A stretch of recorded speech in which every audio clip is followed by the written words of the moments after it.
دو ایسے پلانٹس ہیں جو آپ کی عزت ہے، آپ کے رتبے کی بلندی ہے، آپ کی رسپیکٹ ہے، آپ کا فیم ہے، آپ کی شہرت ہے، نیک نامی ہے۔ اگر تو آپ کے ذائچے کے اندر شمس ٹھیک ہے، مشتری ٹھیک ہے، آپ کی عزت نہیں ہے، آپ کو فیم نہیں مل رہا، آپ کو محنت کا صلہ نہیں مل رہا، آپ کو شہرت نہیں مل رہی، دو ایسے نگینے ہیں۔ السلام علیکم ناظرین، آج کا وظیفہ شروع کرنے سے پہلے اگر میں اس کا تعارف کروا دوں کہ آج کا موضوع کیا ہوگا تو آپ کو وظیفہ سمجھنے میں اور آج کی جو ویڈیو ہے اس کو سمجھنے میں آسانی ہوگی۔ انسان کتنا باقیمت ہے اور اس انسان کی کتنی حیثیت ہے، یہ آپ کا چاہنے والا دوسرا شخص اس کی چاہت اور اس کی ڈیمانڈ کے اوپر ڈیپینڈ کرتا ہے۔ آپ اس کے لیے کتنے قیمتی ہیں، آپ کی کتنی حیثیت ہے، آپ کی کتنی اہمیت ہے، یہ آپ کی شخصیت کی قیمت لگاتی ہے۔ لیکن بعض اوقات آپ کسی کی نظروں سے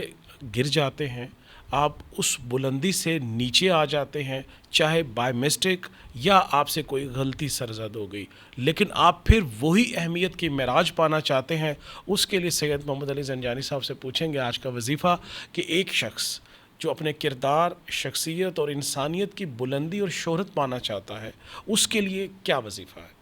بہت شکریہ بخیر صاحب آپ کا۔ ہماری ایسٹرالوجی کے اندر دو ایسے پلانٹس ہیں جو آپ کی عزت ہے،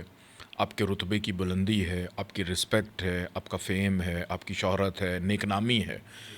ایک وہ شہرت ہوتی ہے جو بدنامی سے ہو، اور ایک شہرت ہے جو نیک نامی سے ہو، جو معاشرے میں لوگوں کی نظروں میں آپ کو بلند رکھے، آپ کا رتبہ بلند رکھے۔ سب سے پہلا تو کام یہ کریں کہ آپ اپنے ایسٹرالوجر سے ضرور کنسلٹ کریں۔ آپ جن سے بھی اپنا حساب کرواتے ہیں، اپنے زندگی کے نشیب و فراز جانتے ہیں اور ان سے رہنمائی لیتے ہیں، ان سے یہ پوچھیں کہ آپ کے ذائچے میں سن اور جوپیٹر کہاں پہ بیٹھے ہیں۔ اگر تو آپ کے ذائچے کے اندر شمس ٹھیک ہے، مشتری ٹھیک ہے، تو دو ایسے نگینے ہیں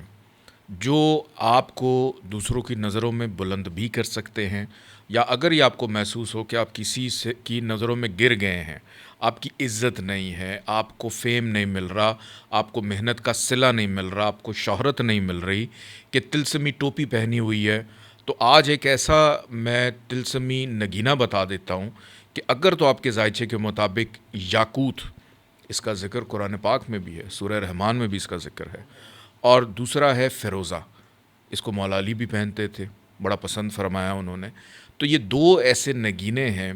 اگر آپ کے ذائچے کے مطابق آپ کو سوٹ کر جاتے ہیں تو آپ کم از کم 10 کیرٹ کا یاقوت اور کم از کم 7 کیرٹ کا فیروزہ آپ لے کر اس کے اوپر آپ نے سورہ یاسین کی آخری آیت ہے 83 نمبر 83 نمبر،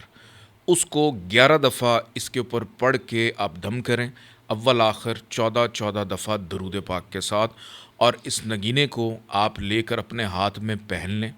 آپ اپنے گلے میں ڈال لیں، یا بریسلٹ کی صورت میں آپ اس کو اپنی کلائی پہ بھی ڈال سکتے ہیں، یا اگر وہ لوگ یہ سمجھتے ہیں کہ ہم نہیں پہن سکتے تو آپ اپنے تکیے میں بھی رکھ کے رات کو سو جائیں، تو یہ رات ساری آپ کو ہیل کرتا رہے گا، آپ کی ہیلنگ ہوتی رہے گی، اور جب صبح آپ اٹھیں گے تو معاشرے میں آپ بہتر مقام پہ پائیں گے۔ کہ آپ اگر روزانہ اپنے اس نگینے کے اوپر یہ دم کر کے اس کو پہن لیتے ہیں تو پھر جو طلسمی ٹوپی آپ نے پہنی ہوئی ہے وہ آپ کے چہرے سے اترے گی، اور آپ کے اوپر وہ جو ایک بوجھ ہے معاشرے کا کہ میں دوسروں میں نمایاں نہیں ہوں، وہ بوجھ بھی کم ہو جائے گا، آپ اپنے آپ سے راضی بھی رہنا شروع ہو جائیں گے۔ یہ ترقی کے لیے بھی ہے، یہ پروموشن کے لیے بھی ہے، یہ خاندان میں نمایاں رہنے کے لیے بھی ہے، اور وہ لوگ جن کو یہ شوق ہوتا ہے کہ کہ ہم وہ خلق شمع کے محفل بن کے رہے، شمع محفل بن کے رہے، شمع محفل نہیں، شمع جان بھی بن جائیں گے شمع جان انشاءاللہ۔ میں، تو یہ اگر آپ کر لیں تو آپ کے لیے آسانی ہوگی انشاءاللہ۔ شمع جان، شمع محفل اور لوگوں کی آنکھوں کا تارا۔ شہرت پانے کے لیے سید محمد علی زنجانی صاحب نے جو آج یہ وظیفے کے ساتھ جو پتھر آپ کو تجویز کیا ہے، اس کو ضرور آزمائیے،